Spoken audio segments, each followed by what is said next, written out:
This is a presentation of Katherine Johnson by me, Suhas, and Pranjal. Here's some background information. She was born on August 16, 1918. For her education, she attended West Virginia State College, and she got her Bachelor's of Science in Math and French. Later on in her career, she would become an American mathematician for NACA and then later NASA. She died on February 24th, 2020. Becoming one of the best mathematicians and computer scientists, Katherine Johnson had to go through some extensive and rigorous education to bring her success. She started off with her high school education at West Virginia High School, graduating at a young age of only 14 years old. With her diploma, she proceeded to West Virginia State University, where she obtained her Bachelor's of Science in Mathematics and French.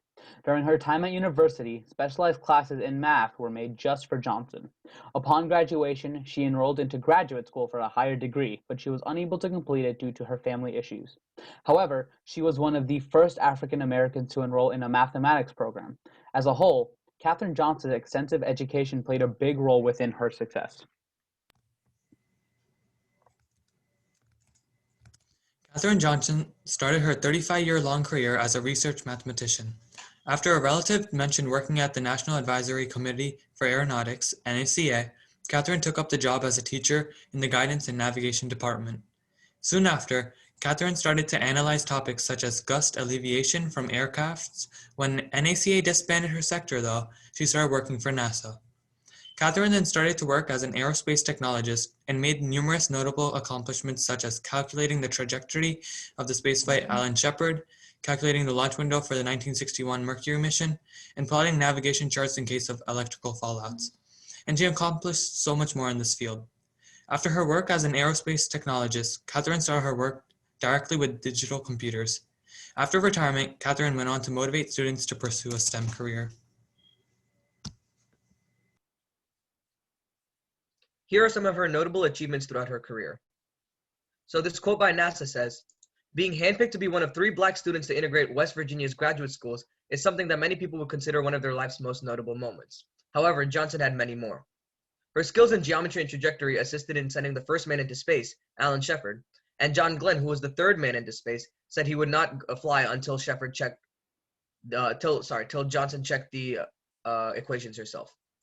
Her presence in astronomy was a pivotal aspect to America's in the Cold War, and her achievements also allowed her to do the calculations for the Apollo 7 missions, which sent the first man on the moon. Her abilities in geometry once again allowed her to depict the parabolic nature of travel for the Mercury missions, and her total work awarded her the Presidential Award of Freedom, as well as a film and homage for her work known as Hidden Figures. Passing away on February 24th, 2020, Katherine Johnson will still be remembered as one of the best mathematicians and computer scientists in history. As computer technology was still in the uprising in the mid-1900s, Johnson completed some of the hardest computational problems. In addition to this, she was one of the first African Americans in history to work for NASA and their flight program, as she calculated trajectories of Alan Shepard during the Freedom 7 mission, which was the first American human spaceflight. She inspires millions of people, especially those of color, as she broke through barriers. Johnson showed people of color that they should continue with their field and find a place in their industry. As a whole, Katherine Johnson inspired many people with her willpower, success, and accomplishments. Here's one of her most famous quotes. It says, "You are no better than anyone else, and no one is better than you." Thank you.